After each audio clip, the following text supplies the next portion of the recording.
महात्मा बुद्ध का यौवन से मोहभंग।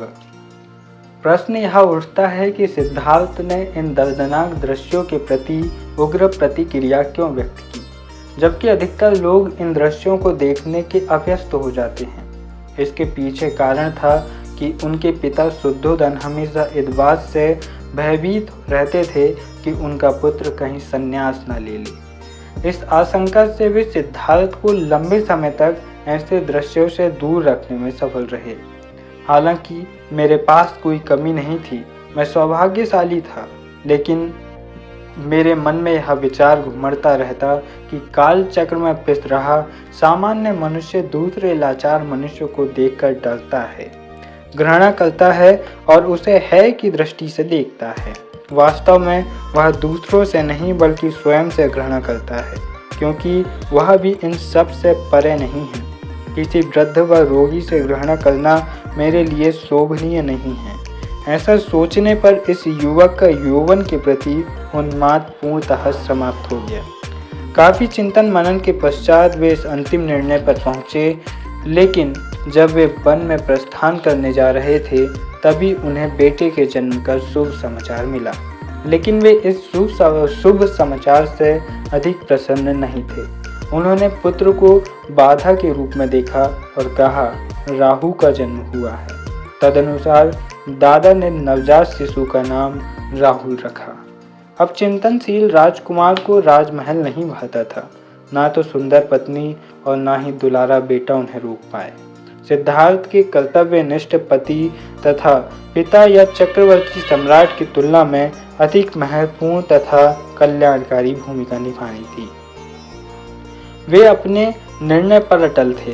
राजमहल के सुखों से उन्हें आनंद नहीं मिला। अब प्रस्थान का समय आ गया था, महाप्रयाण या सिद्धार्थ का गृह त्याग।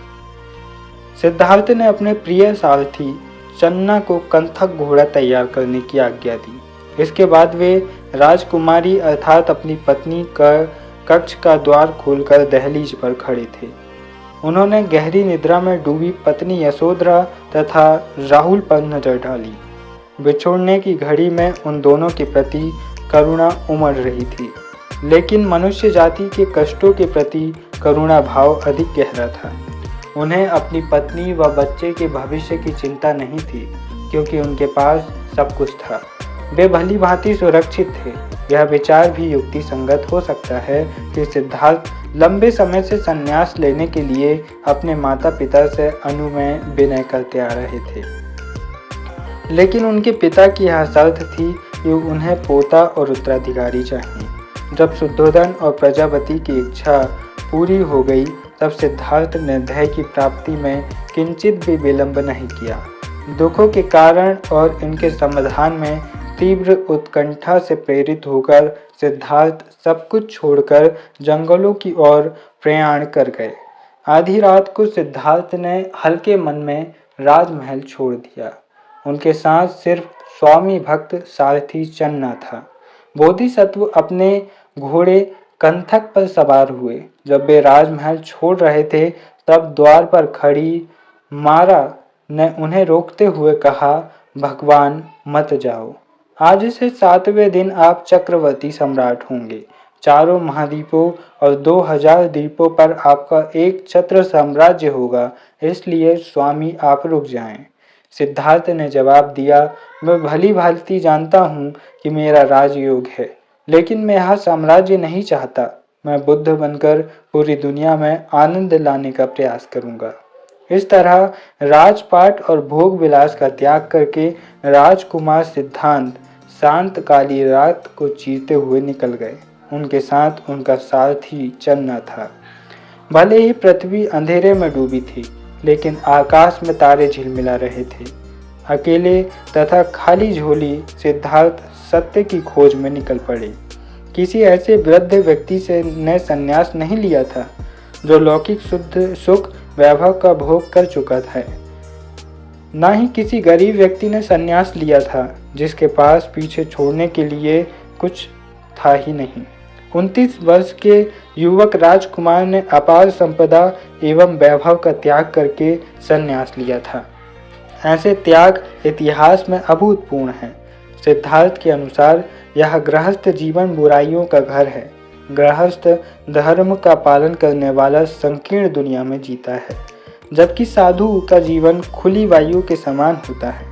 दुनियादारी निभाने वाले व्यक्ति के लिए शुद्ध व पवित्र जीवन बिताना आसान कार्य नहीं है। क्या फर्क पड़ता है यदि मैं बाल और दाढ़ी कटवा लेता हूँ तथा भगवा वस्त्र धारण करता हूँ और गृहस्थी का त्याग करके बेघर जीवन बिताता हूँ। 534 ईसा पूर्व राजकुमार सिद्धार्थ ने ऐतिहासिक यात्रा प्रारंभ की। लंबी यात्रा करते हुए गंडक नदी की सहायक नदी अनोमा को पार किया। इस नदी के किनारे मल्ल गणराज्य स्थित था। यहाँ पर उन्होंने बाल और दाढ़ी कटवाकर अपने राजसी वस्त्र एवं आभूषण चन्ना को देते हुए उसे लौट जाने को कहा। इसके पश्चात भगवा वस्त्र धारण किए। इस प्रकार उन्होंने स्वेच्छा से यह नया जीवन अपना लिया। साधु सिद्धार्थ कभी सुख समृद्धि का भोग करते थे, लेकिन अब वे भिक्षाटन करने वाले फकीर बन गए। उनका कोई स्थान ठिकाना नहीं था। दिन और रात किसी भी पेड़ की छाया में या सुनसान गुफा में बिताते थे। चिलचिलाती धूप तथा कड़कड़ाती ठंड में नंगे पांव घूमते रहते थे। उनके पास अपना कुछ नहीं था, सिर्फ शरीर ढकने के लिए भगवान वस्त्र तथा भिक्षा पात्र था। उनकी संपूर्ण शक्ति सत्य की खोज में केंद्रित थी। अनोमा नदी पार करके गौतम राजगृह नगर में आ गए। यहाँ सम्राट बिंबसार का शासन था। हाथ में भिक्षा पात्र लिए सिद्धार्थ गली गली और द्वार द्वार भिक्षा मांग रहे थे। लोग उन्हें यहाँ शाक्य मुनि कहकर पुकारने लगे। मैं संघर्ष करूंगा। राजा बिंबसार ने राजमहल की छत से सिद्धार्थ को दिखा। साधु के व्यक्तित्व से प्रभावित होकर जिज्ञासु राजा ने उनके बारे में पूछताछ की तथा उनसे मिलने के लिए उत्तर पूर्व में राजगृह के चारों ओर फैले पहाड़ों में से एक पांडव पहाड़ पर गए। उन्होंने सिद्धार्थ को सादर प्रणाम किया तथा कहा, आप अभी युवा हैं, यौवन की पहली सीढ़ी पर है। शक्ति संपन्न तेजस्वी युवक, आप कीर्तिमान योद्धा हैं। मैं आपको गजदल संपत्ति भेंट करता हूँ। कृपया अपने जन्म के बारे में बताएं। बुद्ध ने कहा, महामहिम, मेरा देश हिमालय की तराई में है। यह देश शक्ति और संपदा से संपन्न है। यहाँ सूर्यवंशी कौशलों का शासन है। मैं शाक्य वंश में जन्मा हूँ। मैं भौतिक सुख की तलाश में नहीं हूँ। इन भौतिक सुखों के माया जाल के कारण मैंने इनका त्याग कर दिया है। मैं वह मंजिल पाना चाहता हूँ जहाँ मेरा मन आनंदित रहेगा, मुझे मोक्ष मिलेगा। आइए जानते हैं महात्मा बुद्ध के प्रथम गुरु के बारे में। ज्ञान और सत्य की खोज में निकले सिद्धार्थ सबसे पहले भार्गव मुनि के पास गए। वहाँ उन्होंने तपस्या व साधना को ध्यान से देखा। फिर वे वैशाली के प्रख्यात ब्राह्मण गुरु आराड मुनि के पास गए। आराड सांख्य दर्शन के प्रतिपादक कपिल मुनि के शिष्य थे। उन्होंने आत्मा पर सर्वाधिक बल दिया। आराड मुनि के मतानुसार आत्मा पर विश्वास किए बिना मोक्ष नहीं मिल सकता। जैसे पिंजरे से पंछी मुक्त होता है, वैसे ही दैहिक सीमाओं और बंधनों से मुक्त होकर आत्मा पूर्णतः स्वतंत्र होती है। जैसे ही अहम आत्मा को पहचान लेता है, उसी क्षण मोक्ष की स्थिति प्राप्त होती है। सिद्धार्थ ने आराड मुनि के मत का अध्ययन किया, लेकिन उन्हें परम सत्य का अनुभव नहीं हुआ। मनुष्य तब तक गुलाम है जब तक वह अहमता का त्याग नहीं कर पाता। पदार्थ और गुण हमारे विचार में भिन्न हैं, लेकिन यथार्थ में ऐसा नहीं है। हमारे विचार की दुनिया में ताप अग्नि से भिन्न हो सकता है, लेकिन वास्तव में हम ताप को अग्नि से अलग नहीं कर सकते। आप कहते हैं कि आपने गुण आत्मसात करके पदार्थ छोड़ दिया। यदि आपकी यह सोच है तो अंत में आपको पता चलेगा कि ऐसा हो ही नहीं सकता। क्या मनुष्य गुणों का समुच्चय नहीं है? मनुष्य अनुभूति, विचार, चित्र, वृत्ति तथा अंतबोध जैसे अमूर्त गुणों का साकार रूप है। मनुष्य का अहम अर्थात मैं इन गुणों की पहचान या असीमितता नहीं है। मनुष्य के अमूर्त आकार में अनुभूति विचार होते हैं। इसके साथ सत्य का अस्तित्व होता है। जब हमारा मन शुभ मार्ग पर चलता है तभी यह सत्य उजागर होता है। लेकिन अहम युक्त सत्ता का कोई पृथक अस्तित्व नहीं होता। अहम को अलग से देखने वाला पदार्थ को सम्यक दृष्टि से नहीं देखता। आत्मा की यह खोज गलत है और गलत शुरुआत गलत दिशा की ओर ले जाती है। अराड मुनि अपने शिष्य की सफलता के बारे में जानकर अत्यंत प्रसन्न हुए। उन्होंने सिद्धार्थ को अपने समकक्ष बिठाकर उनका सम्मान किया। गौतम को साधुओं की वेदांत मंडली का नेतृत्व करने का निमंत्रण दिया। सिद्धार्थ ने जवाब दिया, यह तो अज्ञानी द्वारा अज्ञानियों की मंडली का नेतृत्व करना है, और विनम्रता पूर्वक उस निमंत्रण को अस्वीकार करके वहां से चलने की अनुमति मांगी। कर्म मत के अनुसार सत्य, बुद्ध द्वारा क्या है सत्य, इस पर विचार दिए गए। इसके बाद सिद्धार्थ उद्रक रामपुत्र जी के पास आए तथा उनकी छत्र छाया में पावन जीवन बिताने की इच्छा व्यक्त की। उद्रक मुनि की आयु 75 वर्ष थी। लोग उनकी भगवान की तरह पूजा करते थे। उद्रक रामपुत्र ने भी अहम के प्रश्न पर विस्तार पूर्वक लिखा था, लेकिन साथ ही साथ उन्होंने कर्म तथा पुनर्जन्म पर भी सर्वाधिक बल दिया था। बोधिसत्व ने कर्म सिद्धांत में सत्य को देखा, लेकिन आत्मा के अस्तित्व और पुनर्जन्म में विश्वास नहीं कर पाए। समूची प्रकृति के समान मनुष्य का जीवन बोने व काटने के नियम से जुड़ा है। हम वही काटते हैं जो हम पहले बो चुके हैं। भविष्य वर्तमान का फल है, परंतु निर्विकार अहम के अस्तित्व का कोई प्रमाण नहीं है। न ही आत्मा का पुनर्जन्म होता है, लेकिन आत्मा का देहांतरण नहीं होता। मेरा शरीर मनोभावों का ही समूह नहीं है। 5 इंद्रियां पूर्वजों से मिली है। मेरे विचार उन संपूर्ण विचारों की श्रृंखला की कड़ी है जो अन्य लोगों से मिले हैं, जिन्होंने इस बारे में कभी सोचा था। कुछ अंश मेरा अपना है। विगत में मेरे कर्म मेरे वर्तमान अस्तित्व के निर्धारक हैं। महान आचार्य अपने इस यशस्वी शिष्य की सफलता से आनंदित हो उठे। रामपुत्र ने सिद्धार्थ को समस्त शिष्यों का गुरु बनने का प्रस्ताव रखा। अभी भी सिद्धार्थ महसूस करते थे कि सत्य की खोज पूरी नहीं हुई है। वे निर्वाण की तलाश में थे। उन्हें आचार्य रामपुत्र के सानिध्य में भी संतुष्टि नहीं मिली, इसलिए वे वहां से भी प्रस्थान कर गए। तत्पश्चात सिद्धार्थ मंदिरों के पुजारी पुरोहित वर्ग के पास गए, लेकिन उनकी विनम्र प्रकृति वह आडंबरों को स्वीकार नहीं कर पा रही थी। उन्होंने पुरोहितों को प्रवचन दिया कि बुरे कर्मों व पापों का प्रायश्चित करने के लिए जीवन को नष्ट करना या बलि देना व्यर्थ है। सिद्धार्थ ने उपदेश दिया कि रक्त बहाकर ईश्वर को संतुष्ट करने से कहीं बेहतर सत्य की खोज है, पूजा है। पूर्व पापों के प्रायश्चित के लिए एक और पाप करना उचित है। उन्होंने इस प्रकार का प्रश्न किया, क्या निर्दोष पशु का बद्ध पाप मिटा सकता है? आत्मा की पवित्रता और अहिंसा ही सच्चा धर्म है। अब हम आगे देखते हैं बौद्ध की तपस्या। गौतम बुद्ध की तपस्या। परम सत्य और शांति की खोज में निकले सिद्धार्थ निराश अवश्य थे, पर हताश नहीं। अंततः वे आधुनिक गया के समीप उरुविल्ल के जंगलों में पहुंच गए। वहां उनकी भेंट 5 भिक्षुओं से हुई। उनकी संवेदनाओं, कठोर साधना और आत्म संयम को उन्होंने प्रत्यक्ष देखा। वे उस मंडली में शामिल हो गए। उनमें उनके जन्म पर भविष्यवाणी करने वाला युवा ब्राह्मण कौंडिल्य भी थे। सिद्धार्थ ने 6 वर्षों तक कठोर तपस्या की। उन्होंने तीक्ष्ण व दर्दनाक संवेदना अनुभूतियों को जाना, लेकिन कठोर व लंबी तपस्या के कारण उनकी ऊर्जा नष्ट हो गई। उनका गरिमापूर्ण तेजस्वी व्यक्तित्व मुरझा गए। वे जीते जागते नर कंकाल नजर आने लगे। सिद्धार्थ ने सोचा, अब तक मैं कठोर संयम व तपस्या से श्रेष्ठ सर्वोपरि ज्ञान व अंतर्दृष्टि और मानव के उत्कृष्ट तक नहीं पहुंच सका।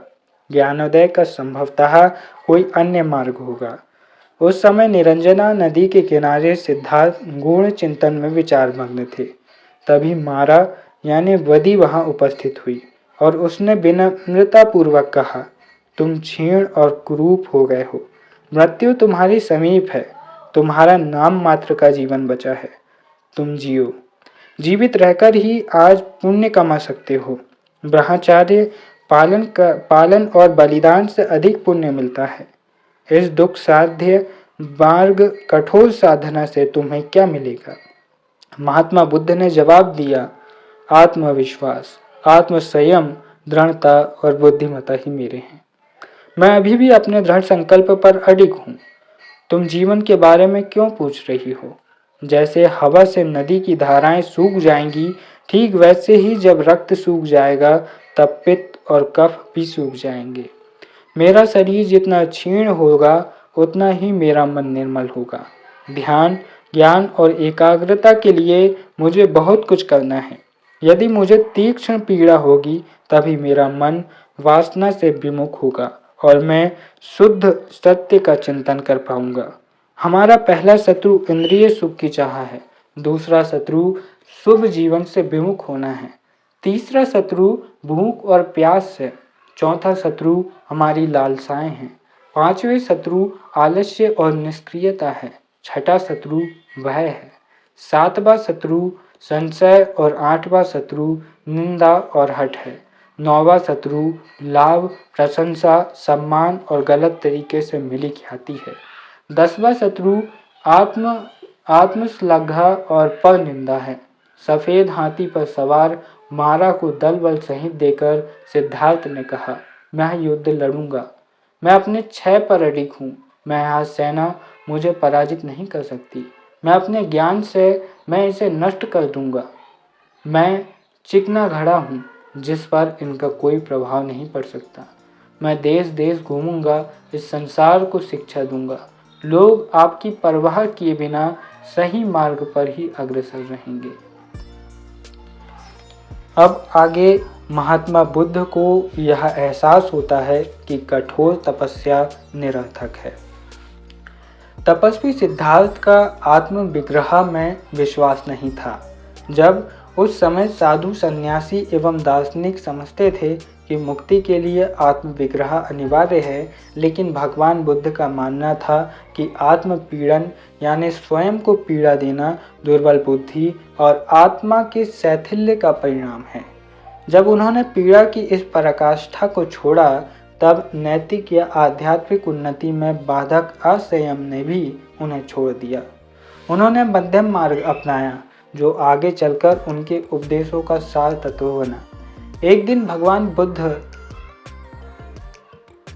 नदी में स्नान करके पानी से बाहर निकलने की कोशिश कर रहे थे, परंतु वे इतने दुर्बल हो गए थे कि बाहर नहीं आ पा रहे थे। तभी उन्होंने पेड़ की झुकी टहनी का सहारा लिया और बाहर आ गए। लेकिन जब वे अपने मठ की ओर लौट रहे थे तब लड़खड़ाकर जमीन में गिर गए। यह देखकर 5 भिक्षुओं ने सोचा कि उनकी मृत्यु हो गई। लेकिन यदि उस समय सुजाता, कुछ ग्रंथों के अनुसार नंदा, उन्हें उस दशा में न देखती तो संभवतः सिद्धार्थ सचमुच मृत्यु की शैया पर सो जाते। वह युवती जंगल के पास रहती थी तथा एक चरवाहा की बेटी थी। उसके पास खीर का कटोरा था। सुजाता ने वह खीर सिद्धार्थ को खिलाई। इससे गौतम बुद्ध के शरीर में शक्ति का संचार होने लगा। सिद्धार्थ ने अनुभव किया कि शरीर को इतने कष्ट पहुंचाकर वे लक्ष्य की ओर अग्रसर नहीं हुए हैं, बल्कि शारीरिक, मानसिक और बौद्धिक दुर्बलता ने उन्हें घेर लिया। तभी सिद्धार्थ ने कठोर तपस्या का मार्ग त्यागने और शारीरिक आवश्यकताओं पर ध्यान देने का निर्णय लिया। उस घड़ी में उनके 5 प्रिय शिष्यों ने उनका साथ छोड़ दिया, जो सिद्धार्थ से ज्ञान प्राप्ति के बाद दीक्षा लेना चाहते थे। वे अप्रत्याशित रूप से आए परिवर्तन से निराश हो गए और वाराणसी के समीप ईश पाटन अर्थात ऋषि आश्रम में चले गए और कहने लगे कि योगी सिद्धार्थ भोगी हो गए हैं। उन्होंने योगी के स्थान पर भोगी का जीवन अपना लिया है। वे अपने मार्ग से विचलित हो गए हैं, लेकिन सिद्धार्थ निराश नहीं हुए, ना ही शिष्यों के जाने से हतोत्साहित हुए। प्रायः वन में एकाकी महान योगी गूढ़ सत्य का अनुभव करते हैं। उन्हें जटिल समस्याओं का हल मिलता है।